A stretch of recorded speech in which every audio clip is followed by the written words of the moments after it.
जय माताजी मित्रों, तमाम मित्रों टेस्ट ट्रेक ऑनलाइन एज्युकेशन में स्वागत है। आज आपणे माध्यमिक शिक्षक तालीम मॉड्यूल ना चौथा भागनी चर्चा करीशुं। तो ए अंतर्गत शाळा कक्षाए जे शिष्यवृत्ति परीक्षाओं अने प्रवेश परीक्षाओं लेवामां आवे छे एना अगत्यना प्रश्नों अने एनी समजूती विषे डिटेल में आज आपणे चर्चा करीशुं। तो जोईए आपणे शाळा कक्षाए शिष्यवृत्ति परीक्षा और प्रवेश परीक्षा।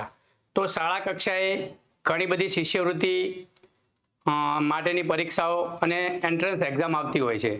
ए अंतर्गत अहींया आपणे माध्यमिक शिक्षण परीक्षा, एनएमएमएस, चित्रने लगती परीक्षाओं, सीईटी, मुख्यमंत्री ज्ञान सेतु, स्कॉलरशिप परीक्षा, मुख्यमंत्री ज्ञान साधना स्कॉलरशिप परीक्षा जेवी तमाम परीक्षाओनी डिटेल में चर्चा करीशुं।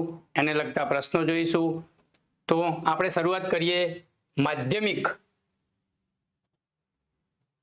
माध्यमिक शिष्यवृत्ति परीक्षा एसएससी सेकंडरी स्कॉलरशिप एक्जाम। तो थोड़ी एने लगती बात करिए, पछी एने लगता केटलाक प्रश्नों जोईशुं। तमाम मित्रों आ जे परीक्षाओं छे जे खास करीने शाळा कक्षाए लेवाती ए परीक्षाओने लगता प्रश्नों टेट, टाट, एचटाट, एईआईकेएस, जीएस नी परीक्षामां खूब ज पूछाता होय छे अने ए माटे आ टॉपिक खूब ज महत्वनो साबित थशे। तो तमाम मित्रों छेल्ले सुधी आ लेक्चरने अवश्य जोईशुं।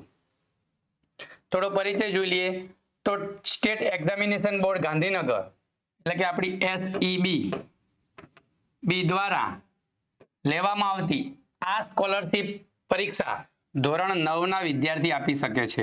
અહીંયાથી એક પ્રશ્ન બની શકે કે માધ્યમિક શિષ્યવૃત્તિ પરીક્ષા એ કયા ધોરણના વિદ્યાર્થીઓ માટે છે? તો ધોરણ 9 ના વિદ્યાર્થીઓ માટે શાળાકીય અભ્યાસક્રમ આધારિત પરીક્ષા છે તથા આ પરીક્ષા આપવા માટે વાલીની આવક મર્યાદા ધ્યાનમાં લેવામાં આવતી નથી।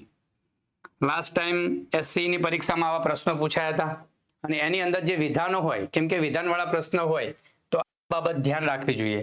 વાલીની આવક મર્યાદા ધ્યાનમાં લેવામાં આવતી નથી। તો માધ્યમિક શિષ્યવૃત્તિ પરીક્ષામાં વાલીની આવક બિલકુલ ધ્યાનમાં લેવામાં આવતી નથી, એ યાદ રાખજો। વિદ્યાર્થીઓની બૌદ્ધિક ક્ષમતાનો વિકાસ કરવો એ એનો હેતુ છે। એનો ઉદ્દેશ્ય શું છે ભાઈ? તો વિદ્યાર્થીઓની બૌદ્ધિક ક્ષમતાનો વિકાસ કરવો। પ્રવેશ યોગ્યતા તો ફક્ત ધોરણ 9 માં અભ્યાસ કરનાર વિદ્યાર્થી આ પરીક્ષા આપી શકે છે। વિદ્યાર્થી ધોરણ 8 માં ઓછામાં ઓછા 50 ગુણ પ્રાપ્ત કરેલા હોવા જોઈએ। તો આ પરીક્ષા કોણ આપી શકે? તો ધોરણ 9 માં અભ્યાસ કરતા વિદ્યાર્થીઓ પરીક્ષા આપી શકે અને ધોરણ 8 માં ઓછામાં ઓછા 50% માર્ક્સ મેળવેલા હોય એવા જ વિદ્યાર્થીઓ માધ્યમિક શિષ્યવૃત્તિ પરીક્ષા આપી શકે છે। શું પૂછાય ભાઈ? અભ્યાસક્રમ શું હોય? જે આ પ્રવેશ પરીક્ષા છે, સ્કોલરશિપ પરીક્ષા છે, એનો સિલેબસ શું છે? તો ધોરણ 6 થી 8 માં આવતા દરેક વિષય, ધોરણ 6 થી 8 માં આવતા દરેક વિષયને લગતા પ્રશ્નો હોય છે। ધોરણ 6 થી 8 નું કન્ટેન્ટ હોય છે, વિષય વસ્તુ। ઓનલાઈન અરજી કરવાની હોય છે। આની વેબસાઇટ આપેલી છે। શિષ્યવૃત્તિ કેટલી મળે? તો ₹1000 એ પણ ધ્યાન રાખજો। પ્રશ્નપત્ર કયા પ્રકારનું હોય છે તો એની પણ વાત છે। પરીક્ષા ફી, તો પરીક્ષા ફી પણ અહીંયા હોય છે। કેટલામાં પરીક્ષા ફી નથી હોતી, કેટલામાં પરીક્ષા ફી હોય છે તો પણ યાદ રાખજો। હવે આમાં બે પેપર આવે છે, ખાસ એ સમજવા જેવું છે। એક ભાષા અને સામાન્ય જ્ઞાનને લગતું અને એક ગણિત વિજ્ઞાનને લગતું। સામાન્ય ભાષા અને સામાન્ય જ્ઞાનને લગતું જે પેપર આવે છે એમાં 100 માર્ક્સનું હોય છે અને 100 પ્રશ્નો હોય છે અને 90 મિનિટનો સમય હોય છે। એવી જ રીતે ગણિત વિજ્ઞાનનું પણ જે પ્રશ્ન હોય છે પ્રશ્નપત્ર એમાં પણ 100 પ્રશ્નો હોય છે, 100 માર્ક્સનું હોય છે અને 90 મિનિટનો સમય હોય છે। તો હવે માધ્યમિક શિષ્યવૃત્તિ પરીક્ષાની થોડીક વિગત જોઈએ આપણે। એને લગતા પરીક્ષામાં કેવા પ્રશ્નો પૂછાઈ શકે, કેવા પ્રશ્નો બની શકે, તો એના કેટલાક પ્રશ્નો અહીંયા મૂકેલા છે તો આપણે જોઈશું। માધ્યમિક શિષ્યવૃત્તિ પરીક્ષા સામાન્ય રીતે કયા ધોરણમાં અભ્યાસ કરતા વિદ્યાર્થીઓ માટે યોજવામાં આવે છે? તો આપણે હાલ જ જોયું કે ધોરણ 9 ના વિદ્યાર્થીઓ માટે। તો જોઈ લઈએ જવાબ। પ્રશ્ન નંબર 2, ગુજરાતમાં માધ્યમિક શિષ્યવૃત્તિ પરીક્ષાનું આયોજન કઈ સંસ્થા દ્વારા કરવામાં આવે છે? તો એ પણ જોઈ લીધું આપણે, રાજ્ય પરીક્ષા બોર્ડ દ્વારા। એ પણ ખાસ યાદ રાખજો, રાષ્ટ્રીય શિષ્યવૃત્તિ NSTE શિષ્યવૃત્તિ પરીક્ષા અને બીજી TST આવે છે ટેલેન્ટ સર્ચ ટેસ્ટ. તો આ પરીક્ષા છે ને એ Gujarat secondary and higher secondary education board દ્વારા લેવામાં આવે છે. તો અહીંયા ક્યાંય ભૂલ ના થાય તો રાજ્ય પરીક્ષા બોર્ડ યાદ રાખજો. પ્રશ્ન નંબર 3, માધ્યમિક શિષ્યવૃત્તિ પરીક્ષામાં મુખ્યત્વે કયા 2 વિભાગોનો સમાવેશ કરવામાં આવે છે? તો હાલ આપણે જોયું કે ભાષા અને સામાન્ય જ્ઞાન અને ગણિત વિજ્ઞાન આધારિત. તો અહીંયા ભાષા મેન્ટલ એબિલિટી ટેસ્ટ હોય છે અને જનરલ ભાષા અને જનરલ નોલેજને લગતો ટેસ્ટ હોય છે. તો એ પણ જોઈ લઈએ. માધ્યમિક શિષ્યવૃત્તિ પરીક્ષા મુખ્યત્વે કયા વિષયનો સમાવેશ? 2 ભાગોનો સમાવેશ થાય છે. અહીંયા પ્રશ્ન અહીંયા ભૂલથી આવી ગયેલો છે. ભાષા અને વિજ્ઞાન, અંગ્રેજી અને ગુજરાતી. તો અહીંયા આપણે જોઈ લઈએ. તો ડી જવાબ સાચો છે. પ્રશ્ન નંબર 4 જોઈશું. બૌદ્ધિક યોગ્યતા કસોટી એટલે કે ગણિત વિજ્ઞાનને લગતી જે કસોટી છે એમાં કેવા પ્રકારના પ્રશ્નો પૂછવામાં આવે છે? તાર્કિક શક્તિ અને માનસિક ક્ષમતા, ઇતિહાસ અને ભૂગોળ, પાઠ્યપુસ્તક આધારિત સીધા પ્રશ્નો કે વ્યાકરણ આધારિત પ્રશ્નો? તો આપણે હાલ જોયું કે મેન્ટલ એબિલિટી ટેસ્ટ હોય છે તો તાર્કિક શક્તિ અને માનસિક ક્ષમતાને આધારે પ્રશ્નો પૂછાય છે. તો ગણિત વિજ્ઞાનને આધારે પ્રશ્નો પૂછાતા હોય છે. પ્રશ્ન નંબર 5 જોઈએ તો શૈક્ષણિક યોગ્યતા કસોટી માં કયા ધોરણના અભ્યાસક્રમ પર ભાર મૂકવામાં આવે છે? ધોરણ 7 અને 8, માત્ર 10, ધોરણ 1 થી 5 કે માત્ર અંગ્રેજી વિષય? તો અહીંયા ધોરણ 7 અને 8 9મા ધોરણમાં પરીક્ષા છે તો એ 7 અને 8 ના અભ્યાસક્રમ આધારિત પ્રશ્નો આવે છે. ચલો પ્રશ્ન નંબર 6 જોઈ લઈએ આપણે. તો નીચેનામાંથી કયો વિષય સામાન્ય રીતે SAT વિભાગમાં સમાવિષ્ટ નથી? એટલે કે ભાષા અને સામાન્ય જ્ઞાન અને ગણિત વિજ્ઞાન એ બંને પ્રકારની કસોટી છે તો અહીંયા કયો વિષય SAT માં સમાવેશ કરેલો નથી? સામાજિક વિજ્ઞાન, શારીરિક શિક્ષણ, ગણિત કે વિજ્ઞાન? તો અહીંયા શારીરિક શિક્ષણ. શારીરિક શિક્ષણનો વિષય અહીંયા લેવામાં આવતો નથી. પ્રશ્ન નંબર 7 જોઈશું. નેશનલ મીન્સ કમ મેરિટ સ્કોલરશિપ NMMS અને SSC વચ્ચે મુખ્ય શું તફાવત છે? તો આપણે NMMS ની પણ ચર્ચા કરવાના છીએ. NMMS નેશનલ મેરિટ કમ મીન્સ કમ મેરિટ સ્કોલરશિપ એની પણ આપણે આગળ ચર્ચા કરવાના છે. એની ડિટેલ જોવાની છે, એને લગતા પણ પ્રશ્નો જોવાના છે. તો બંને વચ્ચે શું તફાવત છે? પરીક્ષા લેનાર બોર્ડ્સ અલગ છે, કોઈ તફાવત નથી. ભાષાનું માધ્યમ કે લાભાર્થી ધોરણ અને આવક મર્યાદા, તો આ તફાવત છે. તો અહીંયા શું છે? NMMS એક્ઝામ છે એ ધોરણ 8 માટે છે અને SSC એ ધોરણ 9 ના વિદ્યાર્થીઓ માટે છે. તો એક આ તફાવત છે. બીજું કે SSE આની અંદર આવક મર્યાદા નથી. આવક મર્યાદા નથી, જ્યારે NMMS પરીક્ષામાં આવક મર્યાદા છે. એટલે કે લાભાર્થીના ધોરણ અને આવક મર્યાદા એ એનો બંને વચ્ચેનો તફાવત છે. આગળ જોઈએ આપણે તો પ્રશ્ન 8, SSC સેકન્ડરી સ્કોલરશિપ એક્ઝામ પરીક્ષામાં સફળ થવા માટે વિદ્યાર્થીએ ન્યૂનતમ કેટલા ટકા ગુણ મેળવવા જરૂરી છે? 40%, 50%, 33% કે 70%? તો આ પણ ખૂબ મહત્વનો પ્રશ્ન છે. તો અહીંયા 40% માર્ક્સ એને લાવવા પડે પાસ થવા માટે. ચલો નેક્સ્ટ એના પછી જોઈશું આપણે. તો અહીંયા આપણે યુટ્યુબની થોડી વાત કરી લઈએ. તો અહીંયા આપણે માધ્યમિક શિક્ષક તાલીમ મોડ્યુલને લગતી સિરીઝ ચાલુ છે. તો જે પણ વિદ્યાર્થી મિત્રો TAT secondary, TAT higher secondary, HTAT, AEI કે GS જેવી પરીક્ષાની તૈયારી કરી રહ્યા છે એ તમામ વિદ્યાર્થીઓ માટે અહીંના તમામ લેક્ચર ખૂબ જ ઉપયોગી સાબિત થશે. તો જે પણ મિત્રો આ લેક્ચર જોઈ રહ્યા છે એ અમારી ટેસ્ટ ટ્રેક ઓનલાઈન એજ્યુકેશન ચેનલને સબસ્ક્રાઇબ કરી લીધો, જેથી કરી આવનારી પરીક્ષામાં જે પણ ટોપિક છે એ તમામ ટોપિકને લગતા અહીંથી કન્ટેન્ટ, વિડીયો અને પ્રશ્નો તમને વારંવાર સમયાંતરે મળતા રહેશે. તો અમારી સાથે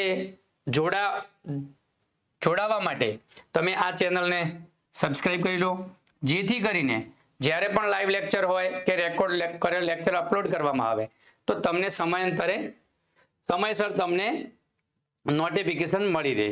હવે આપણે બીજી શિષ્યવૃત્તિ પરીક્ષા છે, માધ્યમિક શિષ્યવૃત્તિ પરીક્ષાની ચર્ચા કરી. હવે નેશનલ મીન્સ કમ મેરિટ સ્કોલરશિપની ચર્ચા કરીશું કે જે ખાસ કરીને ધોરણ 8ના બાળકો માટે ખાસ ઉપયોગી છે, ધોરણ 8 માટે છે. તો જોઈ લઈએ. તો આ MHRD હવે MOE ministry of education new Delhi દ્વારા આયોજિત સ્કોલરશિપ પરીક્ષા ધોરણ 8ના વિદ્યાર્થીઓ આપશે. રાજ્યમાં નબળી આર્થિક સ્થિતિ ધરાવતા તેજસ્વી વિદ્યાર્થીઓ ધોરણ 12 સુધીનો અભ્યાસક્રમ પૂર્ણ કરી શકે તથા માધ્યમિક અને ઉચ્ચતર માધ્યમિક વિભાગમાં ડ્રોપ આઉટનો દર ઘટે એના માટે આ પરીક્ષાઓ લેવામાં આવે છે. તો નેશનલ મીન્સ કમ મેરિટ સ્કોલરશિપ છે એ ધોરણ 8ના વિદ્યાર્થીઓ માટે છે. એનો હેતુ શું છે કે 12મા ધોરણ સુધી તમામ વિદ્યાર્થીઓ મફતમાં ભણી શકે અને ડ્રોપ આઉટ રેશિયો ઘટે એ એનો મુખ્ય હેતુ છે. પ્રવેશની યોગ્યતા જોઈ લઈએ તો ધોરણ 8માં અભ્યાસ કરનાર વિદ્યાર્થી આ પરીક્ષા આપી શકે છે. ઓપન કે ઓબીસી કેટેગરીના વિદ્યાર્થીઓ ને ઓછામાં ઓછા 55% ગુણ ધોરણ 7માં મેળવેલા હોવા જોઈએ અને એસસી અને એસટી કેટેગરીના વિદ્યાર્થીઓ હોય તો એમને પણ ધોરણ 7માં 50% ગુણ મેળવેલા હોવા જોઈએ અને વાલીની આવક 1.5 લાખથી વધુ ન હોવી જોઈએ. તો અહીંયા કેટલીક શરતો છે, જેવી રીતે માધ્યમિક શિષ્યવૃત્તિ પરીક્ષા વિશે આપણે જોયું તો ત્યાં આવક મર્યાદા નથી. અહીંયા પહેલી તો વાલીની આવક મર્યાદા છે કે જે વાલીની આવક 1.5 લાખથી વધુ ન હોય એવા વાલીના વિદ્યાર્થીઓને આ લાભ, બાળકોને આ લાભ મળવા પાત્ર છે.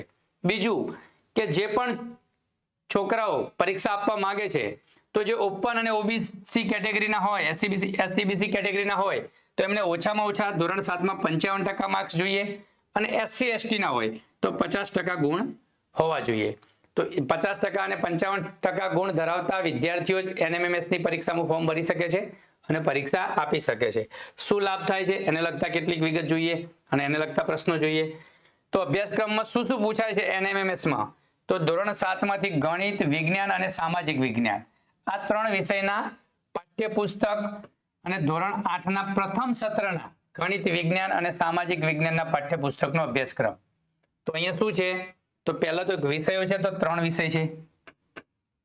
જે પણ મિત્રો NMMS ની તૈયારી કરાવતા હોય એમના માટે ખાસ, એક તો ગણિત, વિજ્ઞાન અને સામાજિક વિજ્ઞાન. ગણિત, વિજ્ઞાન અને સામાજિક વિજ્ઞાન. પહેલા તો આ 3 વિષયમાંથી જ પ્રશ્નો આવે છે, હિન્દી, ગુજરાતી કે બીજા વિષયમાંથી નથી આવતા. બીજું કે ધોરણ 7ના સમગ્ર અભ્યાસક્રમ, ધોરણ 7નો સમગ્ર અભ્યાસક્રમ અને ધોરણ 8નો પ્રથમ સત્રનો અભ્યાસક્રમ. પ્રથમ સત્રનો અભ્યાસક્રમ આધારિત આ પરીક્ષા હોય છે. મતલબ કે આ સિલેબસના આધારે પરીક્ષા લેવામાં આવે છે. એની ઓનલાઈન અરજી કરવા માટેની તારીખ છે નવેમ્બર ડિસેમ્બરમાં એની જાહેરાત આવે છે. ક્યાં ઓનલાઈન અરજી કરી શકાય તો SEBની વેબસાઇટ ઉપર કરી શકાય. પ્રશ્નપત્ર કેવું હોય છે તો વૈકલ્પિક પ્રશ્નો હોય છે. અહીંયા પણ અંધ વિદ્યાર્થીઓ માટે 30 મિનિટનો વધારાનો સમય મળવા પાત્ર થશે. વિધાનવાળા પ્રશ્નમાં આ પણ ક્યાંક પૂછાઈ શકે. અંધ વિદ્યાર્થીઓને 30 મિનિટનો વધારાનો સમય મળવા પાત્ર થશે. ઓપન કેટેગરીના વિદ્યાર્થીઓ માટે પ્રવેશ પરીક્ષા ફી 70 રૂપિયા છે અને PH એટલે કે physical handicap, OBC, SC, ST કેટેગરીના વિદ્યાર્થીઓ હોય તો એમના માટે 50 રૂપિયા ફી છે. તો આ પરીક્ષામાં પરીક્ષા ફી પણ છે, આવક મર્યાદા પણ છે, એ ખાસ ધ્યાન રાખજો. શિષ્યવૃત્તિ, કેટલી શિષ્યવૃત્તિ મળવા પાત્ર છે તો મેરિટમાં આવનાર વિદ્યાર્થીઓને દર મહિને 1000 રૂપિયા શિષ્યવૃત્તિ મળવા પાત્ર થાય. એટલે કે વર્ષના 12000 રૂપિયા શિષ્યવૃત્તિ મળે. ટોટલી 4 વર્ષ માટે મળે. 8મા ધોરણની પરીક્ષા છે એટલે કે ધોરણ 9 થી 12 એમ 4 વર્ષ માટે 1 વર્ષના 12000 રૂપિયા લેખે 4 વર્ષના 48000 રૂપિયા શિષ્યવૃત્તિ મળવા પાત્ર થાય. દર મહિને 1000 મળવા પાત્ર છે. પ્રશ્નપત્ર કેવું આવે છે તો અહીંયા પણ મેટ અને સેટ બે રીતે, બૌદ્ધિક ક્ષમતા અને શૈક્ષણિક યોગ્યતા ને લગતા 2 પેપર હોય છે. બંને પ્રશ્નપત્રો 90 માર્ક્સના હોય છે. 90 પ્રશ્નો હોય છે અને 90 ગુણના હોય છે અને એમનો સમય પણ 90 હોય છે. માધ્યમિક શિષ્યવૃત્તિ પરીક્ષા છે તેમાં 100 માર્ક્સના પ્રશ્નપત્રો હોય છે.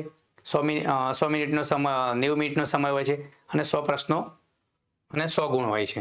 તો અહીંયા પણ ખાસ ધ્યાન રાખશું આ બાબતો. જોઈ લઈએ આગળ પણ. હવે NMMS એક્ઝામ છે નેશનલ મીન્સ કમ મેરિટ સ્કોલરશિપ ધોરણ 8ના વિદ્યાર્થીઓ માટે ખાસ કરીને. તો આ યોજનાના લગતા કેટલાક પ્રશ્નો છે એની આપણે જોઈ લઈએ, પ્રશ્નોની ચર્ચા કરી લઈએ. NMMS યોજના કયા મંત્રાલય દ્વારા અમલમાં મૂકવામાં આવી છે? મહિલા અને બાળ કલ્યાણ મંત્રાલય, નાણાં મંત્રાલય, શિક્ષણ મંત્રાલય ભારત સરકાર, સામાજિક ન્યાય અને અધિકારિતા મંત્રાલય. તો શિક્ષણ મંત્રાલય ભારત સરકાર દ્વારા આ યોજના લાવવામાં આવેલી છે. આ શિષ્યવૃત્તિ છે તો આ કેન્દ્ર સરકારની યોજના છે. કેટલીક આપણે જોઈએ ને તો રાજ્ય સરકારની યોજનાઓ, ગુજરાત રાજ્યની, તો આ કેન્દ્ર સરકારની યોજનાઓ છે. આગળ પ્રશ્ન જોઈએ આપણે. પ્રશ્ન નંબર 2, ગુજરાત રાજ્યમાં NMMS પરીક્ષાનું સફળ સંચાલન કરવાની જવાબદારી કોની છે? ભાઈ કેન્દ્ર સરકારની આ યોજના છે પણ આ પરીક્ષા કોણ લેશે? એનું સફળ સંચાલન કોણ કરશે? રાજ્ય પરીક્ષા બોર્ડ, ગુજરાત માધ્યમિક અને ઉચ્ચતર માધ્યમિક બોર્ડ, જિલ્લા શિક્ષણ સમિતિ કે GCRT? તો અહીંયા આપણે જવાબ જોઈ લઈએ. તો રાજ્ય પરીક્ષા બોર્ડ દ્વારા આનું પણ આયોજન કરવામાં આવે છે. SSE હોય, PSC હોય, NMMS હોય કે CET હોય, આ બધી જ પરીક્ષાઓ રાજ્ય પરીક્ષા બોર્ડ લે છે. ટેલેન્ટ સર્ચ ટેસ્ટ આ પરીક્ષા છે ને એ આ બોર્ડ દ્વારા લેવામાં આવે છે, એ ખાસ યાદ રાખજો. ચલો એના પછી આગળનો પ્રશ્ન નંબર 3 જોઈશું આપણે. NMMS શિષ્યવૃત્તિ મેળવવા માટે વાલીની મહત્તમ વાર્ષિક આવક મર્યાદા કેટલી નક્કી કરવામાં આવી છે? 1.5 લાખ, 2.5 લાખ, 3.5 લાખ કે 4.5 લાખ? તો આપણે હાલ જ જોયું એમ 3.5 લાખ છે, ત્યાં 1.5 લાખ હતી. આપણે જોઈ લઈએ પાછળ બેક સાઈડમાં જઈને.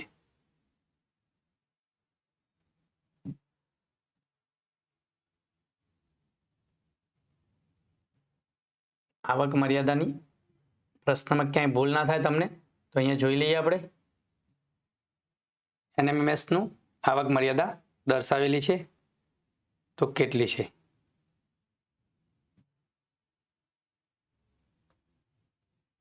તો અહીંયા 3.5 લાખ આવશે. 3.5 લાખથી વધુ આવક ન હોય તેવા વિદ્યાર્થીઓ પરીક્ષા આપી શકશે. તો 3.5 લાખ છે, ભૂલ સુધારી લેજો આવક મર્યાદા. ચલો આપણે આગળ ચર્ચા કરીએ. પ્રશ્ન નંબર 3 ઉપર હતા ત્યાં.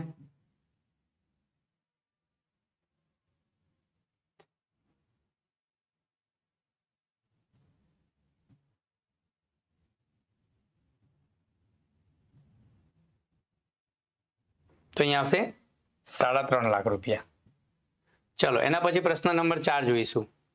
NMMS યોજના હેઠળ વિદ્યાર્થીઓને કયા ધોરણથી કયા ધોરણ સુધી શિષ્યવૃત્તિ મળવા પાત્ર થાય છે? તો હાલ આપણે જોઈ લીધું 9 થી 12 ધોરણ સુધી દર મહિનાના 1000 રૂપિયા શિષ્યવૃત્તિ મળવા પાત્ર છે. 12 મહિનાના મળે છે ટોટલી, એટલે કે વર્ષના 12,000 રૂપિયા શિષ્યવૃત્તિ મળે છે. 9 થી 12 4 વર્ષના એટલે કે 48,000 રૂપિયા શિષ્યવૃત્તિ મળવા પાત્ર અહીંયા થાય છે. ચલો એના પછીનો આગળનો પ્રશ્ન જોઈએ. NMMS પરીક્ષામાં વિદ્યાર્થીઓએ બંને વિભાગમાં એટલે કે મેટ અને સેટ વ્યક્તિગત રીતે ન્યૂનતમ કેટલા ટકા ગુણ મેળવવા જરૂરી છે? ખાસ કરીને જનરલ કેટેગરી માટે તો વિદ્યાર્થીઓએ કેટલા ટકા ગુણ ફરજિયાત મેળવવા જોઈએ તો જ શિષ્યવૃત્તિનો લાભ મળે, ખાસ કરીને NMMS માટે? તો જોઈ લઈએ અહીંયા 40%, જનરલ કેટેગરી માટે, ઓપન કેટેગરી માટે 40% અને SC અને ST માટે 32%. આ પણ યાદ રાખજો. ચલો એના પછી પ્રશ્ન નંબર 6 જોઈએ. કયા પ્રકારની શાળામાં ભણતા વિદ્યાર્થીઓને NMMS પરીક્ષા આપી શકતા નથી? ખાનગી, સરકારી, ગ્રાન્ટેડ કે સ્થાનિક સ્વરાજની શાળાઓ? તો અહીંયા ખાનગી શાળાઓ આવશે. બાકીના તમામ સરકારી શાળાઓવાળા, ગ્રાન્ટેડ શાળાઓવાળા અને સ્થાનિક સ્વરાજની સંસ્થાઓ જે મ્યુનિસિપલ કોર્પોરેશનની હોય છે એ પણ સરકારી શાળાઓ હોય છે. તો એ બધા જ વિદ્યાર્થીઓ પરીક્ષા આપી શકશે. પ્રશ્ન નંબર 7 જોઈએ. NMMS શિષ્યવૃત્તિની રકમ વિદ્યાર્થીને કઈ રીતે ચૂકવવામાં આવે છે? પુસ્તકોને ગણવેશ સ્વરૂપે, ડીબીટી એટલે કે ડાયરેક્ટ બેનિફિટ ટ્રાન્સફર દ્વારા સીધી બેંક એકાઉન્ટમાં, શાળા દ્વારા રોકડમાં કે શિક્ષક દ્વારા ચેકથી. તો ડીબીટી અત્યારે બધા મોટાભાગની શિષ્યવૃત્તિ ડીબીટી દ્વારા ચૂકવવામાં આવતી હોય છે. તો એનએમએમએસ શિષ્યવૃત્તિની રકમ પણ ડીબીટી દ્વારા વિદ્યાર્થીઓના બેંક એકાઉન્ટમાં આપવામાં આવે છે. એનએમએમએસ પરીક્ષામાં સેટ વિભાગમાં સામાજિક વિજ્ઞાન વિષયના કેટલા પ્રશ્નો હોય છે? અહીંયા ડિટેલમાં થોડીક પ્રશ્ન આપણે કાઢેલો છે. તો અહીંયા પણ ખાસ જોઈ લઈએ તો 35 પ્રશ્નો હોય છે. વિષયવાદ પ્રશ્નો પણ નક્કી થયેલા છે. વિષયવાદ પ્રશ્નો પણ અહીંયા નક્કી કરેલા છે કે આ વિષયના આટલા જ પ્રશ્નો પૂછાશે.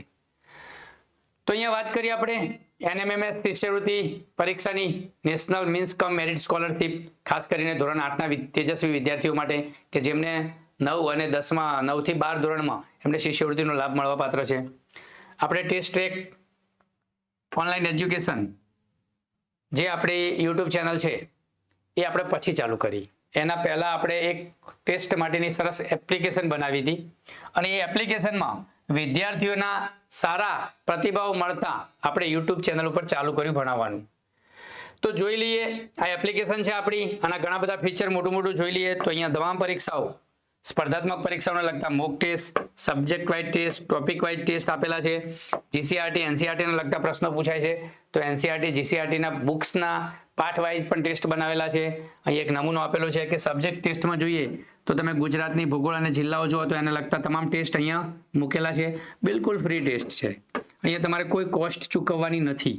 ફક્ત ને ફક્ત ગૂગલ પ્લે સ્ટોરમાં જઈ અને આપણે આ ટેસ્ટ એક એપ્લિકેશન ડાઉનલોડ કરી લેવાની છે અને એ એપ્લિકેશનમાં રજીસ્ટ્રેશન કરી અને આ બધા જ ટેસ્ટ તમે ફ્રીમાં આપી શકશો. અહીંયા 500 થી પણ વધારે ટેસ્ટ મૂકેલા છે અને 20,000 થી વધારે સ્પર્ધાત્મક પરીક્ષામાં પૂછાયેલા અને પૂછાય એવા પ્રશ્નો અહીંયા ફ્રી ટેસ્ટ સ્વરૂપે મૂકેલા છે. ગુજરાતના ઇતિહાસની ટેસ્ટ સિરીઝ છે, ભારતનું બંધારણ, ભારતની ભૂગોળ, ભારતનો ઇતિહાસ, ગુજરાતનો સાંસ્કૃતિક વારસો, આવા લગભગ સ્પર્ધાત્મક પરીક્ષામાં પૂછાય એવા તમામ ટોપિક, તમામ વિષયોની અહીંયા ટેસ્ટ સિરીઝ બનાવેલી છે. જે લોકો ટેટ, ટાટ, એચટાટ, એઈઆઈ કે જીએસની તૈયારી કરે છે એ વિદ્યાર્થીઓને લગતા પણ ટોપિક ટેસ્ટની અંદર શિક્ષણ નીતિના, રજાઓ, પેન્શન, આરટીઆઈ એને લગતા પણ ટેસ્ટ સિરીઝ બનાવેલી છે. શિક્ષણ પંચો, કેળવણીકારો એના પણ ટેસ્ટ અહીંયા મૂકેલા છે અને તમામ ટેસ્ટો બિલકુલ ફ્રી છે. તો તમામ મિત્રો ગૂગલ પ્લે સ્ટોરમાં જઈ ટેસ્ટેક એપ્લિકેશન ડાઉનલોડ કરી લો, રજીસ્ટ્રેશન કરી લો અને આવા ટેસ્ટ આપો જે તમને પરીક્ષામાં ક્યાંક ફાયદો થશે. હવે આપણે ત્રીજી પરીક્ષાની વાત કરીએ તો રાષ્ટ્રીય પ્રતિભા શોધ પરીક્ષા, નેશનલ ટેલેન્ટ સર્ચ એક્ઝામ કોણ આપી શકે? તો એની વાત કરીએ તો આ પણ એનસીઆરટી ન્યૂ દિલ્હી દ્વારા આયોજિત છે. શિષ્યવૃત્તિ પરીક્ષા 2 તબક્કામાં લેવાય છે, જેનું પ્રથમ તબક્કાનું આયોજન સ્ટેટ એક્ઝામિનેશન બોર્ડ ગાંધીનગર દ્વારા થાય છે અને કોણ આપી શકે? તો ધોરણ 10માં અભ્યાસ કરતા વિદ્યાર્થીઓ આપી શકે છે. હાલ આપણે જોઈએ માધ્યમિક શિષ્યવૃત્તિ પરીક્ષા, માધ્યમિક શિષ્યવૃત્તિ પરીક્ષા. તો આ કયા ધોરણ માટે હતી? ધોરણ 9 માટે. પછી જોઈ એનએમએમએસ, તો આ કયા ધોરણ માટે હતી? તો ધોરણ 8 માટે. હવે તમારે એનટીએસી નેશનલ ટેલેન્ટ સર્ચ એક્ઝામ એ ધોરણ 10ના વિદ્યાર્થીઓ માટે છે. એનો મુખ્ય હેતુ શું છે? તો વિદ્યાર્થીઓની બૌદ્ધિક ક્ષમતાનો વિકાસ કરવા, આર્થિક રીતે પછાત તેવા તેજસ્વી વિદ્યાર્થીઓને અભ્યાસ માટે આ શિષ્યવૃત્તિ પૂરી પાડવી. પ્રવેશની શું યોગ્યતા છે? તો ધોરણ 10માં અભ્યાસ કરતા વિદ્યાર્થીઓ આ પરીક્ષા આપી શકે છે. શું અભ્યાસક્રમ છે? પરીક્ષામાં શું પૂછાય? તો ધોરણ 9 અને 10માં ગણિત, વિજ્ઞાન અને સામાજિક વિજ્ઞાન વિષય ઉપર આધારિત પ્રશ્નો પૂછાતા હોય છે. આને પણ દર વર્ષે ઓક્ટોબર નવેમ્બરમાં જાહેરાત આવે છે અને SEBexam.org આ વેબસાઇટ ઉપર આનું ફોર્મ ભરી શકાય છે અને રાજ્ય પરીક્ષા બોર્ડ દ્વારા પરીક્ષા લેવામાં આવે છે. પ્રશ્નપત્ર કેવું હોય છે? તો અહીંયા પણ બહુવિકલ્પીય પ્રશ્નો આધારિત હોય છે. 2 ભાગમાં હોય છે. તો સેટ જે શૈક્ષણિક ભાગ છે એની અંદર કેવા પ્રશ્નો પૂછાય? તો ગણિતના 20 ગુણના પ્રશ્નો પૂછાય, વિજ્ઞાનના 40 ગુણના પૂછાય અને સામાજિક વિજ્ઞાનને લગતા 40 ગુણના પ્રશ્ન પૂછાય.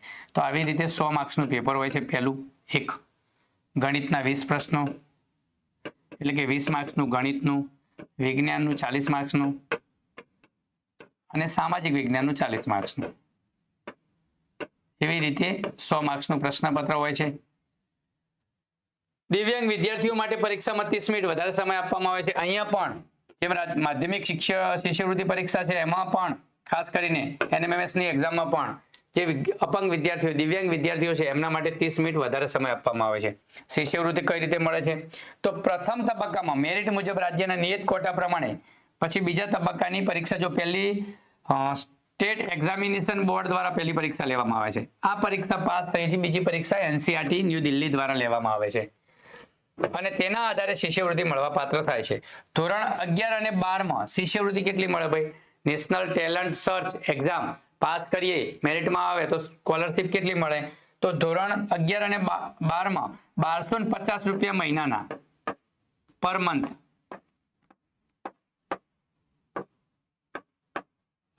દર મહિનાના 1250 રૂપિયા ધોરણ 11 અને 12 બે વર્ષના મળવા પાત્ર થાય છે.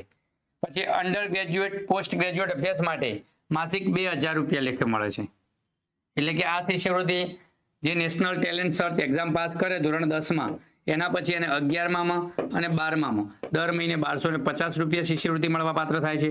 અને જ્યારે કોલેજમાં વિદ્યાર્થી જાય છે ત્યારે કોલેજ પૂરી કરે ત્યાં સુધી એને 1 મહિનાના 2000 રૂપિયા લેખે મળે છે. આ જ વિદ્યાર્થી પીએચડી માટે જાય છે તો યુજીસીના નોર્મ્સ મુજબ શિષ્યવૃત્તિ મળવા પાત્ર થશે. પરીક્ષા કેવી હશે? કેટલા સ્ટેપમાં હશે? તો એક બૌદ્ધિક ક્ષમતા કસોટી અને શૈક્ષણિક યોગ્યતા કસોટી હશે. અહીંયા પણ પ્રશ્ન 100 પ્રશ્નો હશે, 100 ગુણની પરીક્ષા છે અને એના માટે 120 મિનિટનો અહીંયા સમય આપવામાં આવશે. તો દરેક પરીક્ષાના પ્રશ્નો સંખ્યા અલગ અલગ છે, ગુણની સંખ્યા અલગ અલગ છે, એનો સમય અલગ અલગ છે. તો એને લગતા પ્રશ્ન પૂછાય તો કન્ફ્યુઝ ના થવું. દરેક પરીક્ષા વિશે આપણને પૂરેપૂરી ખબર હોવી જોઈએ. તો રાષ્ટ્રીય પ્રતિભા શોધ પરીક્ષા એટલે કે નેશનલ ટેલેન્ટ સર્ચ એક્ઝામ, એને લગતા કેટલાક પ્રશ્નો છે એની ચર્ચા કરી લઈએ આપણે. તો રાષ્ટ્રીય પ્રતિભા શોધ પરીક્ષા એનટીએસસી નું આયોજન રાષ્ટ્રીય સ્તરે કોના દ્વારા કરવામાં આવે છે? સીબીએસઈ દ્વારા, જીસીઆરટી દ્વારા, એનટીએ દ્વારા કે એનસીઆરટી દ્વારા? તો આપણને બધાને ખબર છે કે એનસીઆરટી દ્વારા. પહેલા ભાગનું એટલે કે સ્ટેટ એક્ઝામિનેશન બોર્ડ દ્વારા કરવામાં આવે છે અને બીજા સ્ટેપમાં એનસીઆરટી દ્વારા આ એક્ઝામ લેવામાં આવે છે. પ્રશ્ન નંબર 2 જોઈશું આપણે. તો એનટીએસસી નેશનલ ટેલેન્ટ સર્ચ એક્ઝામની પરીક્ષા સામાન્ય રીતે કયા ધોરણમાં અભ્યાસ કરતા વિદ્યાર્થીઓ આપી શકે છે? તો આપણને ખબર છે કે ધોરણ 10માં અભ્યાસ કરતા વિદ્યાર્થીઓ આ પરીક્ષા આપી શકે છે. પ્રશ્ન નંબર 3 જોઈએ. તો ગુજરાતમાં એનટીએસસી ના પ્રથમ તબક્કાની પરીક્ષાનું સંચાલન કોના દ્વારા થાય છે? તો આ પણ આપણે હાલ જોઈ લીધું કે રાજ્ય પરીક્ષા બોર્ડ દ્વારા. ચલો પ્રશ્ન નંબર 4 જોઈશું. એનટીએસસી ના પ્રથમ તબક્કાની પરીક્ષા કોણ લે છે?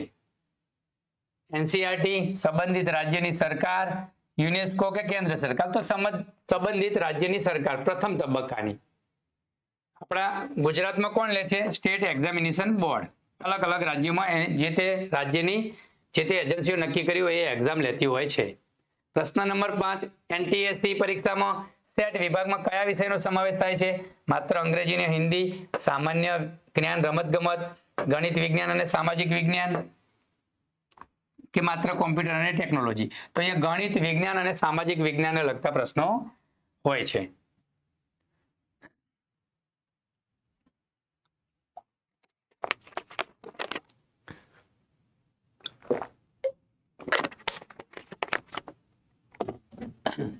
આગળ જોઈએ 6 નંબરનો પ્રશ્ન આપણે. તો એનટીએસસી શિષ્યવૃત્તિ યોજના હેઠળ કુલ કેટલી શિષ્યવૃત્તિ રાષ્ટ્રીય સ્તરે એનાયત કરવામાં આવે છે? મતલબ કેટલા વિદ્યાર્થીઓને આ શિષ્યવૃત્તિ આપવામાં આવે છે? તો 2000 વિદ્યાર્થીઓને. જે પરીક્ષા લેવામાં આવે એમાંથી 2000 વિદ્યાર્થીઓને આ શિષ્યવૃત્તિ માટે પસંદ કરવામાં આવે છે. એનટીએસસી હેઠળ પસંદ થયેલ વિદ્યાર્થીઓને પીએચડી સુધી શિષ્યવૃત્તિ કયા નિયમ મુજબ મળે છે? માત્ર વિજ્ઞાન પ્રવાહ માટે યુજીસીના નિયમ. પીએચડી સમય મતલબ આપણે જોયું ને કે જેવી રીતે 10મા ધોરણનો વિદ્યાર્થી એનએસટી પરીક્ષા એનટીએસસી એક્ઝામ આપશે એના પછી એને 11 અને 12માં ધોરણ 11 અને 12માં પર મંથ 1250 રૂપિયા લેખે શિષ્યવૃત્તિ મળવા પાત્ર થાય. એ જ્યારે કોલેજમાં જાય એટલે એ શિષ્યવૃત્તિ એને 2000 રૂપિયા મંથ મળે, એટલે દર મહિને 2000 રૂપિયા મળે. તો અહીંયા પીએચડીમાં જાય કે અથવા પીએચડી કરે તો એને શિષ્યવૃત્તિ કેટલી મળે? તો યુજીસીના નિયમો મુજબ એ બદલાતું રહે. ચલો અહીંયા આપણે ત્રણેક ટોપિકની ચર્ચા કરી. માધ્યમિક શિષ્યવૃત્તિ પરીક્ષા, એનએમએમએસની એક્ઝામ, પછી એનટીએસઈ એટલે કે નેશનલ ટેલેન્ટ સર્ચ એક્ઝામ, આવી બીજી પણ પરીક્ષાઓ આવે છે, ખાસ કરીને મુખ્યમંત્રી જ્ઞાન સેતુ સ્કોલરશિપ એક્ઝામ અને જ્ઞાન સાધના. તો આની પણ આપણે હજી ચર્ચા કરવાની છે. એના પહેલા જે પણ મિત્રો સ્પર્ધાત્મક પરીક્ષાની તૈયારી કરી રહ્યા હોય તો એ મિત્રો આપણું ઇન્સ્ટા આઈડી છે એને ફોલો કરી લેજો. શું ફાયદો થશે? તો અહીંયા કરંટને લગતી તમામ વિગતો મૂકવામાં આવે છે. કરંટને લગતી તમામ બાબતો, પછી કોઈ પરીક્ષાને લગતી વિગતો તમને અહીંયા અપડેટ મળશે. તો એના માટે તમે આ પેજને ફોલો કરી શકો છો. ચલો હવે ચિત્રકામ પરીક્ષા જોઈએ. પ્રાથમિક અને માધ્યમિક ચિત્રકામ પરીક્ષા. તો elementary, intermediate, drawing, grade exam. તો ચિત્રમાં જે લોકોને રસ હોય, ભાઈ અત્યાર સુધીની જે પરીક્ષાઓ હતી એ ગણિત, વિજ્ઞાન, સામાજિક વિજ્ઞાન, મોટા ભાગે બૌદ્ધિક ક્ષમતા કસોટી હતી, કે જે વિદ્યાર્થીઓ પ્રતિભાશાળી છે, જેનામાં ટેલેન્ટ પડ્યું છે, એમને સરકાર કંઈક ને કંઈક રીતે મદદરૂપ થાય છે. તો કોઈ ઘણા બધા વિદ્યાર્થીઓ એવા છે જેમને ગણિત કે બીજા વિષયો એટલા બધા પ્રભુત્વ મેળવ્યું નથી વિષયો ઉપર, પણ એમનું ચિત્રકામ સારું છે, એમનું પેઇન્ટિંગ સારું છે, તો એમના માટે પણ પરીક્ષા છે. તો જોઈ લઈએ. આ પણ સ્ટેટ એક્ઝામિનેશન બોર્ડ ગાંધીનગર દ્વારા આયોજિત કરવામાં આવે છે અને ચિત્રકામમાં રસ ધરાવતા વિદ્યાર્થીઓ માટે એક આ સ્પર્ધાત્મક પરીક્ષા છે. ચિત્રકામ વિષયમાં વિદ્યાર્થી રુચિ લે અને સ્પર્ધાત્મક પરીક્ષામાં ભાગ લે. મુદત 3 વર્ષની છે. પ્રવેશ યોગ્યતા જોઈએ તો પ્રાથમિક ચિત્રકામ પરીક્ષા માટે ધોરણ 6 થી 8 ના વિદ્યાર્થીઓ ભાગ લઈ શકે અને માધ્યમિક ચિત્રકામ પરીક્ષા માટે 9 થી 12 ના વિદ્યાર્થીઓ ભાગ લઈ શકે. એટલે કે 2 તબક્કામાં, આમ જોઈએ તો 6 થી 8 અને 9 થી 12, એટલે કે 6 થી 12 ના તમામ વિદ્યાર્થીઓ ચિત્રકામની પરીક્ષા આપી શકે. ઓનલાઈન અરજી કરવાની હોય છે. દર વર્ષે માર્ચ મહિનામાં એની જાહેરાત આવે છે. એ પણ sab.exam.org ઉપર એની ફોર્મ ભરી શકાય છે અને SAB દ્વારા એ પરીક્ષા લેવામાં આવે છે. પ્રાથમિક ચિત્ર કક્ષા પરીક્ષા માટે અહીંયા પણ કોઈ ફી છે તો 50 રૂપિયા ફી છે અને માધ્યમિક માટે 60 રૂપિયા ફી ચૂકવવાની છે તમારે.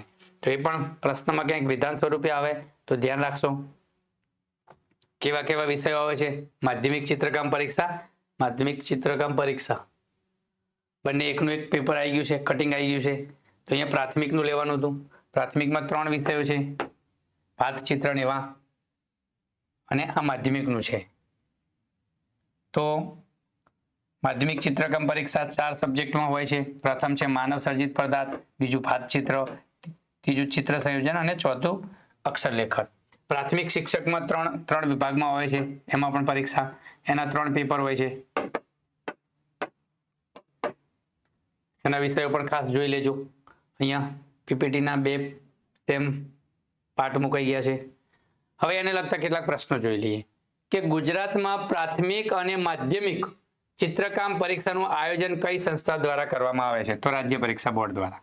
યાદ રાખજો.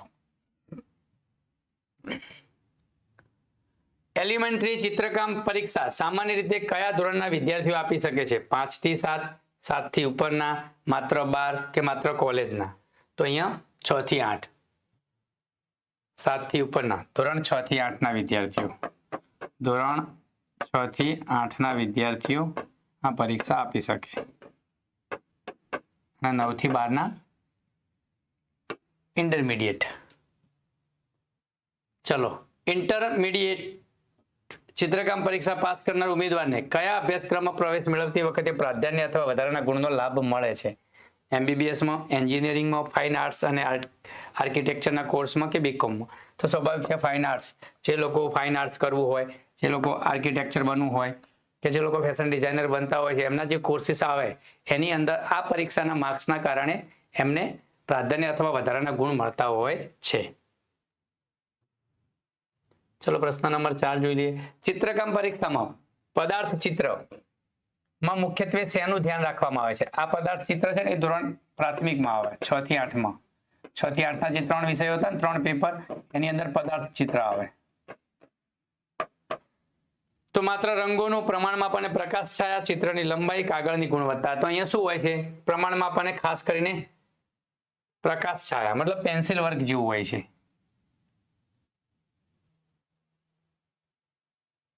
ચલો એના પછી 5મો પ્રશ્ન જોઈ લઈએ. રંગચક્ર કલર વ્હીલ્સ મુજબ નીચેનામાંથી કયો રંગ પ્રાથમિક રંગ નથી? લાલ, પીળો, વાદળી અને લીલો. જે પ્રાથમિક રંગો છે 3 એમાં કયો નથી આવતો?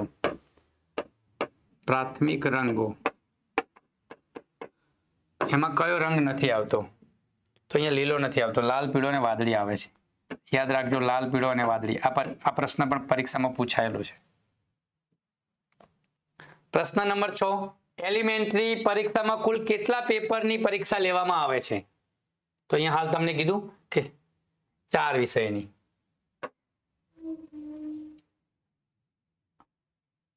ડિઝાઇન વિષયમાં રંગ પૂરવા માટે સામાન્ય રીતે કયા રંગોનો ઉપયોગ કરવાની સૂચના આપવામાં આવે છે?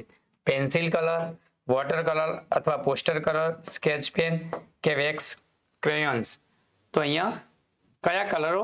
તો વોટર કલર અને પોસ્ટર કલરની સૂચના હોય છે કે આવા કલર તમારે ડિઝાઇનના ચિત્રમાં વાપરવા. ચિત્રકામમાં પરિપ્રેક્ષ એટલે શું? ચિત્રમાં ઊંડાણ અને અંતર બતાવવાની કળા, ચિત્રમાં ગાઢા રંગ પૂરવા, ફક્ત રેખાંક ચિત્ર દોરવું કે ચિત્રને ફ્રેમ કરવી. પરિપ્રેક્ષ એટલે શું? તો ચિત્રમાં ઊંડાણ અને અંતર બતાવવાની કળા.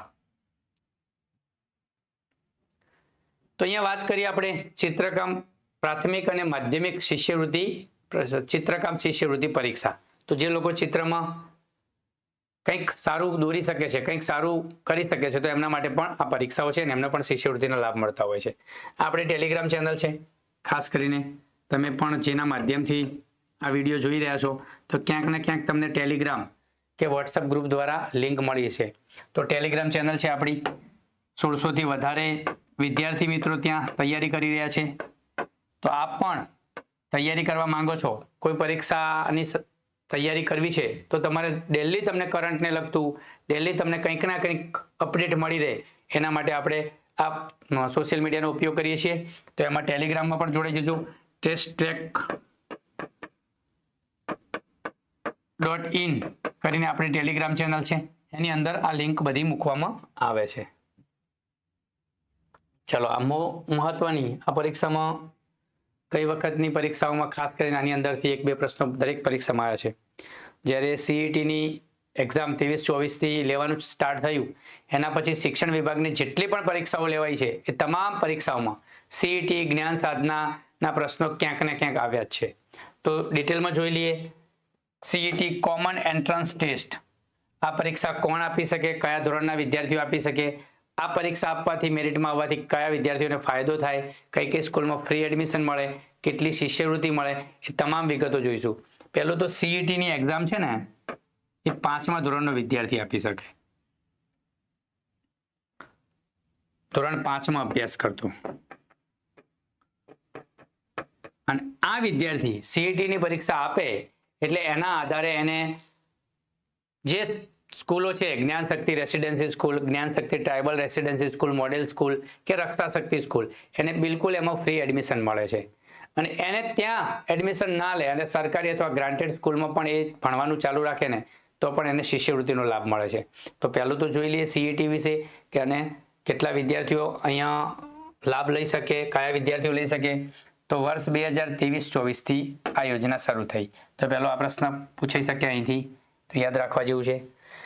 સામાજિક ભાગીદારી સાથેની આ યોજના છે. તો અહીંયા શું છે? પબ્લિકને પાર્ટનરશિપ આપવાની છે. Public PPP model, public partnership project, એના અંતર્ગત આ યોજના છે. સીઈટીની પરીક્ષા પાસ કરી મેરિટમાં આવનાર વિદ્યાર્થીઓને નીચેની સ્કૂલમાં મફત પ્રવેશ મળશે. કઈ કઈ સ્કૂલમાં મળશે? તો જ્ઞાન શક્તિ residential school, Gyan Shakti tribal residential school ખાસ કરીને એસટી બાળકો માટે, રક્ષા શક્તિ સ્કૂલ ખાસ કરીને જે બહુ જ પ્રતિભાશાળી બાળકો છે અને જે ડિફેન્સમાં જવા માંગે છે, પોલીસ આર્મીમાં જવા માંગે છે એવા લોકો માટે આ સ્કૂલ છે. અને બીજું છે મોડેલ સ્કૂલ. તો આ 4 સ્કૂલોમાં પ્રવેશ એને મળી શકે. હવે ખાસ કરીને જે લોકો સરકારી પ્રાથમિક શાળા અથવા ગ્રાન્ટેડ પ્રાથમિક શાળામાં અભ્યાસ કરે છે, સરકારી પ્રાથમિક શાળા અથવા ગ્રાન્ટેડ પ્રાથમિક શાળામાં અભ્યાસ કરે છે, એ લોકો ક્યાં ક્યાં પ્રવેશ લઈ શકે?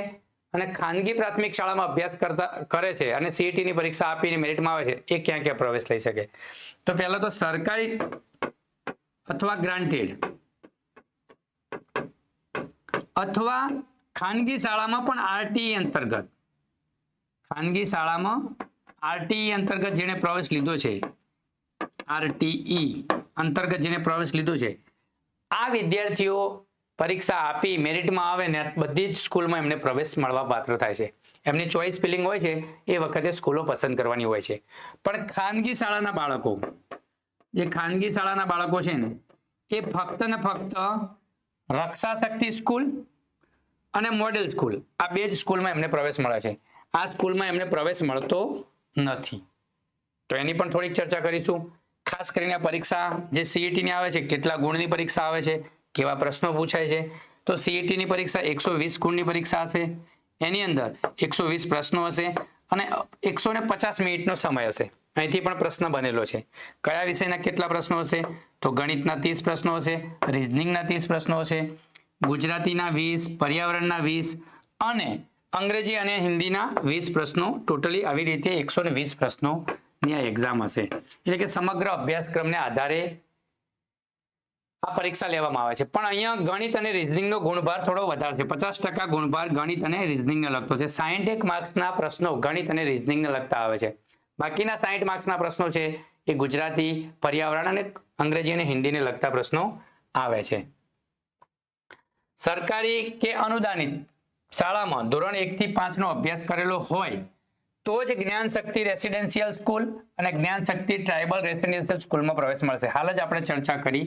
તો જે જ્ઞાન શક્તિ રેસિડેન્શિયલ સ્કૂલ છે અને જ્ઞાન શક્તિ ટ્રાઇબલ રેસિડેન્શિયલ સ્કૂલ છે, એમાં પ્રવેશ લેવા માટે છોકરાએ 1 થી 5 નો અભ્યાસ, વિદ્યાર્થી 1 થી 5 નો અભ્યાસ ખાનગી અથવા ગ્રાન્ટેડ સ્કૂલમાં કરેલો હોવો જોઈએ, અથવા આરટીઈ અંતર્ગત ધોરણ 1 માં પ્રવેશ લઈ અને 5 ધોરણ સુધી ખાનગી શાળામાં એને ભણેલો અભ્યાસ કરેલો હોય તો પણ ચાલે. ખાનગી શાળાના વિદ્યાર્થીઓ ફક્ત રક્ષા શક્તિ સ્કૂલ અને મોડેલ સ્કૂલમાં જ પ્રવેશ મેળવી શકશે. એમાં પણ 25%. એટલે કે જે પણ મોડેલ રક્ષા શક્તિ સ્કૂલની જગ્યાઓ છે, રક્ષા શક્તિ સ્કૂલો 10 સ્કૂલો છે, રક્ષા શક્તિ શાળાઓ, તો આની અંદર જે પણ વિદ્યાર્થીઓ પ્રવેશ લેશે એમાંથી 25% વિદ્યાર્થીઓ ખાનગી શાળાના હશે. એટલે કે ખાનગી શાળામાં અભ્યાસ કરતા હોય ને મેરિટમાં આવ્યા હોય. 75% વિદ્યાર્થીઓ કે જે સરકારી અથવા ગ્રાન્ટેડ સ્કૂલમાં ભણતા હોય, અથવા ગ્રાન્ટેડ સ્કૂલમાં હોય, અથવા તો પછી આરટીઈ અંતર્ગત ખાનગી શાળામાં અભ્યાસ કરતા વિદ્યાર્થીઓ, એમને 75% જગ્યાઓ એમનાથી ભરવાની છે અને 25% જગ્યાઓ ખાનગી શાળામાંથી ભરવાની છે. આ રીતે આ જગ્યાઓ મતલબ કે સ્કૂલોમાં એડમિશન આપવાના છે. કન્યાઓ માટે 50% સીટો અનામત રાખવી ફરજિયાત છે. તો દરેક જગ્યાએ દરેક શાળામાં 50% સીટ એ કન્યાઓ માટે રિઝર્વ રહેશે.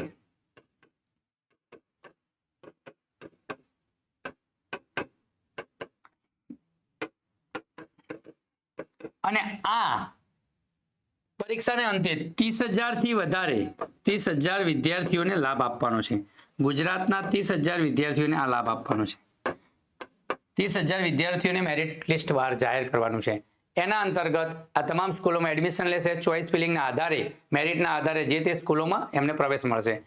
આ સ્કૂલોમાં પ્રવેશ ન લે બાળકો અને પોતાની જ સરકારી શાળામાં અથવા ગ્રાન્ટેડ શાળામાં અથવા બીજી કોઈ સરકારી શાળામાં એ પ્રવેશ મેળવે તો પણ એમને કેટલી શિષ્યવૃત્તિ મળવા પાત્ર છે એની પણ ચર્ચા કરશું. આ સ્કૂલમાં એ વિદ્યાર્થીઓને રહેવા માટે, જમવાની તમામ સુવિધાઓ, શિક્ષણની સાથે રમવા અને જમવાનું અહીંયા બિલકુલ ફ્રી છે. તો મુખ્યમંત્રી જ્ઞાન સેતુ મેરિટ સ્કોલરશિપ જે આપણે વાત કરી સીઈટીની, એમાં 6 થી 12 માટે શું શું લાભ થાય એનો ઠરાવ નંબર છે. 5મા ધોરણના પરીક્ષા આપી શકે, આપણે હાલ ચર્ચા કરી શું શું લાભ મળે. જો પહેલી તો આપણે ચર્ચા કરી કે એમની જે સ્કૂલો 4 પ્રકારની સ્કૂલો છે એની અંદર એ પ્રવેશ મેળવી શકે. આ પ્રવેશ ન મેળવે અને એ સરકારી અથવા ગ્રાન્ટેડ, સરકારી અથવા અનુદાનિત ગ્રાન્ટેડ શાળામાં પ્રવેશ મેળવે છે તો એમને શું લાભ મળે? તો જો ધોરણ 6 થી 8 ના વિદ્યાર્થીઓ એ સ્કોલરશિપ સીઈટીની એક્ઝામ પાસ કરે છે, મેરિટમાં આવે છે અને એ સરકારી અથવા ગ્રાન્ટેડ શાળામાં જ પ્રવેશ મેળવે છે તો એને દર વર્ષે 5,000 રૂપિયા શિષ્યવૃત્તિ મળે છે. એટલે કે 6, 7 અને 8 3 વર્ષ માટે એમને 15,000 રૂપિયાની શિષ્યવૃત્તિ મળવા પાત્ર થાય. એ જ રીતે એ બાળક જ્યારે 9 અને 10માં સરકારી અથવા ગ્રાન્ટેડ હાઈસ્કૂલમાં પ્રવેશ મેળવે છે તો બંને વર્ષના 9 અને 10 6,000 રૂપિયા લેખે એને શિષ્યવૃત્તિ મળવા પાત્ર થાય. એટલે કે એને 15,000 રૂપિયા પ્રાથમિકમાં અને 12,000 રૂપિયા એને માધ્યમિક કક્ષાએ શિષ્યવૃત્તિ મળે. એ જ વિદ્યાર્થી સીઈટીની પરીક્ષા પાસ કરી અને ગ્રાન્ટેડમાં અથવા સરકારી હાઈસ્કૂલમાં ઉચ્ચતર માધ્યમિક શાળામાં પ્રવેશ મેળવે અથવા ચાલુ રાખે તો એને 11-12 માટે 2 વર્ષના 7,000 લેખે 14,000 રૂપિયા મળવા પાત્ર થાય. એટલે કે જો વિદ્યાર્થી સીઈટીમાં મેરિટમાં આવે છે અને એ કોઈ શાળામાં બીજી કોઈ શાળા જ્ઞાન શક્તિ રેસિડેન્શિયલ કે રક્ષા શક્તિ સ્કૂલ કે આવી સ્કૂલોમાં પ્રવેશ નથી પણ મેળવતો તો પણ એને 15,000, 12,000 અને 14,000 એટલે કે આટલી શિષ્યવૃત્તિ એને મળવા પાત્ર થાય છે. હવે આ વિદ્યાર્થીઓ ખાનગી શાળામાં લે પ્રવેશ તો પણ એમને શિષ્યવૃત્તિ મળવા પાત્ર થશે, મતલબ કે એને ફી મળવા પાત્ર થાય છે.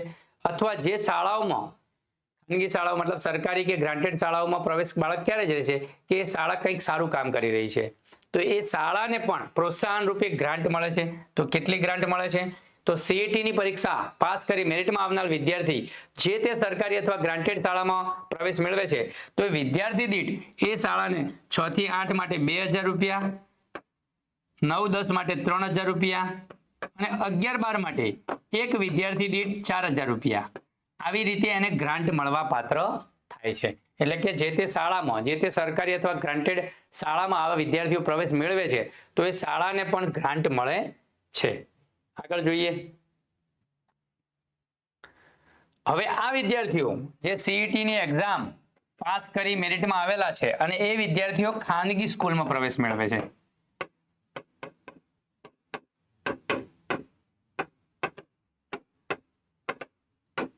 તો શું લાભ થાય? એમને પહેલામાં પહેલો તો સીઈટીની એક્ઝામ આપી એટલે જ્ઞાન શક્તિ residential school, Gyan Shakti tribal residential school, રક્ષા શક્તિ સ્કૂલ, મોડેલ સ્કૂલ આ બધી જ સ્કૂલમાં બિલકુલ મફત એમને પ્રવેશ મળે છે. બિલકુલ ફી ભરવાની નથી. ત્યાં રહેવાની જમવાની બધી જ સુવિધાઓ મળે છે. પણ આ વિદ્યાર્થીઓ ત્યાં પ્રવેશ નથી મેળવતા મતલબ કે સરકારી અથવા ગ્રાન્ટેડ સ્કૂલમાં પ્રવેશ મેળવે છે તો આપણે આગલી સ્લાઇડમાં જોયું એ પ્રમાણે એને 5,000, 6,000 અને 7,000 એવી રીતે એને શિષ્યવૃત્તિ દર વર્ષે મળવા પાત્ર થાય છે. પણ જો આ વિદ્યાર્થીઓ ખાનગી શાળામાં પ્રવેશ મેળવે ને તો પણ આ વિદ્યાર્થીઓને લાભ મળે છે. તો જ્યારે સીઈટીની પરીક્ષા 5મા ધોરણમાં પાસ કરી ધોરણ 5માં સીઈટીની પરીક્ષા પાસ કરીને મેરિટમાં આવે અને 6 થી 8માં એ ખાનગી શાળામાં પ્રવેશ મેળવે છે તો પણ એને વર્ષના 20,000 રૂપિયા લેખે ફી મળવા પાત્ર થાય છે. જે ખાનગી શાળાની ફી છે એમાંથી 20,000ની મર્યાદામાં એને મળવા પાત્ર થાય છે. એવી જ રીતે વિદ્યાર્થી 9 અને 10માં ખાનગી શાળામાં પ્રવેશ મેળવે છે, સ્વનિર્ભર શાળામાં પ્રવેશ મેળવે છે તો એને બંને વર્ષના 22,000 લેખે એની ફીની મર્યાદામાં એને શિષ્યવૃત્તિ એટલે કે એને ફી મળવા પાત્ર થાય છે. અને એ જ રીતે એ વિદ્યાર્થીઓ ખાનગી શાળામાં 11-12નો અભ્યાસ કરે છે તો એને એક વર્ષના 25,000 લેખે એને 2 વર્ષના ફી પેટે એની મર્યાદામાં એને શિષ્યવૃત્તિ મળવા પાત્ર થાય છે. એટલે કે 6 થી 8ના ટોટલી 60,000 રૂપિયાની મર્યાદામાં, 9-10 માટે 22,44,000 અને 11-12માં 25,50,000 એટલે કે કેટલા થયા અહીંયા 1,54,000 રૂપિયા શિષ્યવૃત્તિ મળવા પાત્ર થાય. જો આ બાળકો ખાનગી શાળામાં પણ પ્રવેશ મેળવે ને તો પણ આટલી શિષ્યવૃત્તિ મળવા પાત્ર થાય સીઈટી એક્ઝામ પાસ કરવાથી. તો સીઈટી એક્ઝામનું કેટલું મહત્વ છે એ આપ જોઈ શકો છો. એના પછી 8મા ધોરણમાં જ્ઞાન સાધના પરીક્ષા છે. મુખ્યમંત્રી જ્ઞાન સાધના મેરિટ સ્કોલરશિપ યોજના. જે બાળક ધોરણ 5માં સીઈટીની પરીક્ષામાં થોડા માટે રહી ગયું, ક્યાંક ચૂકી ગયું 1-2 માર્ક્સ તો એને બીજો મોકો મળે છે ધોરણ 8માં. સેમ વસ્તુ છે, ધોરણ 8માં બીજો મોકો મળે છે. એનું નામ છે મુખ્યમંત્રી જ્ઞાન સાધના મેરિટ સ્કોલરશિપ. તો એમાં પણ સેમ વસ્તુ છે. એ પરીક્ષા 8માં ફોર્મ ભરી શકે છે અને પરીક્ષા આપી શકે છે અને મેરિટમાં આવે અહીંયા 25,000 વિદ્યાર્થીઓને શિષ્યવૃત્તિ આપવામાં આવે છે. તો અહીંયા પણ સેમ શિષ્યવૃત્તિ છે કે એ ખાનગી અહીંયા પ્રવેશ મળતો નથી શાળાઓમાં, પણ એ ખાનગી શાળાઓમાં 9, 10 કે 11, 12માં પ્રવેશ મેળવે તો એને 6,000 અને 7,000 લેખે શિષ્યવૃત્તિ મળવાપાત્ર થાય છે. જે શાળામાં પ્રવેશ મેળવે એ શાળાને પણ 3,000 અને 4,000 લેખે વિદ્યાર્થી દીઠ ગ્રાન્ટ મળવાપાત્ર થાય છે. અને આ વિદ્યાર્થીઓ ખાનગી શાળામાં પ્રવેશ મેળવે, સ્વનિર્ભર શાળામાં પ્રવેશ મેળવે તો પણ એમને જે હાલ મુખ્યમંત્રી જ્ઞાન સેતુ સ્કોલરશિપ, મેરિટ સ્કોલરશિપની વાત કરી એવી જ રીતે જ્ઞાન સાધના યોજનામાં પણ આ વિદ્યાર્થીઓને 9, 10 માટે 22,000ની મર્યાદામાં અને 11, 12 માટે 25,000ની મર્યાદામાં સ્કોલરશિપ મળવાપાત્ર થાય છે. તો અહીંયા આપણે વાત કરી ઘણી બધી શિષ્યવૃત્તિની, ખાસ કરીને પહેલેથી જોઈએ તો માધ્યમિક શિષ્યવૃત્તિ પરીક્ષા કયા ધોરણના બાળકો આપી શકે? તો 9મા ધોરણના બાળકો. અહીંયા આવક મર્યાદા નથી બિલકુલ. એના પછી જોયું તો NMMS નેશનલ મીન્સ કમ મેરિટ સ્કોલરશિપ ધોરણ 8ના વિદ્યાર્થીઓ આપી શકે. એમાં આવક મર્યાદા છે વાલીની 3.5 લાખ. પછી એના પછી આપણે જોયું તો નેશનલ ટેલેન્ટ સર્ચ એક્ઝામ ખાસ ધોરણ 10ના વિદ્યાર્થીઓ માટે.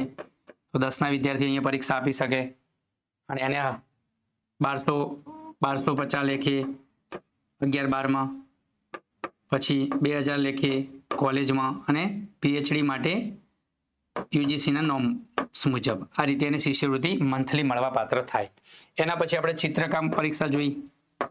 ચિત્રકામની પરીક્ષા કે ચિત્રને લગતા જે લોકો વિદ્યાર્થીઓ છે 6 થી 8 કે 9 થી 12ના, તો એ પણ આ લોકો પરીક્ષા આપી શકે અને એને આધારે એને પણ ઘણા બધા ફાયદાઓ થાય. અને પછી જોઈ CET એટલે કે કોમન એન્ટ્રન્સ ટેસ્ટ એટલે કે મુખ્યમંત્રી જ્ઞાન સેતુ મેરિટ સ્કોલરશિપ.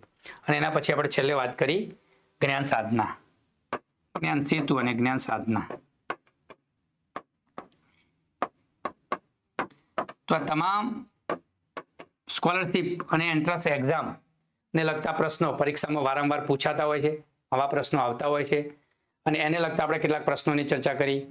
આવા જ ટોપિક લઈ અને ફરીથી આપણે મળીશું. હજી ઘણા બધા માધ્યમિક શિક્ષણ તાલીમ મોડ્યુલમાં જે પણ સબ્જેક્ટ આપેલા છે, જે પણ મુદ્દાઓ આપેલા છે, એ ઘણા બધા મુદ્દાઓ હજી કવર કરવાના બાકી છે. તો તમામ મિત્રો જોડાઈ લેજો અમારી સાથે અને આ ચેનલને ખાસ કરીને સબસ્ક્રાઇબ કરી લેજો, જેથી કરી અને તમને આવનાર વિડીયો તરત મળે. બીજું કે અહીંયાથી જે મહેનત કરી અને કન્ટેન્ટ તૈયાર કરે છે એમને પણ પ્રોત્સાહન મળે, એમની પણ ઉર્જા જળવાઈ રહે. એટલે તમામ મિત્રો આ જે વિડીયો છે એને લાઈક કરી લેજો. જે પણ તૈયારી કરી રહ્યા છે વિદ્યાર્થીઓ એ વિદ્યાર્થીઓ સુધી શેર કરજો અને ચેનલને સબસ્ક્રાઇબ કરી લેજો. તો તમામ વિદ્યાર્થીઓનો ફરીથી ખૂબ ખૂબ આભાર. જય માતાજી તમામ મિત્રોને. જય હિન્દ, જય ગરવી ગુજરાત.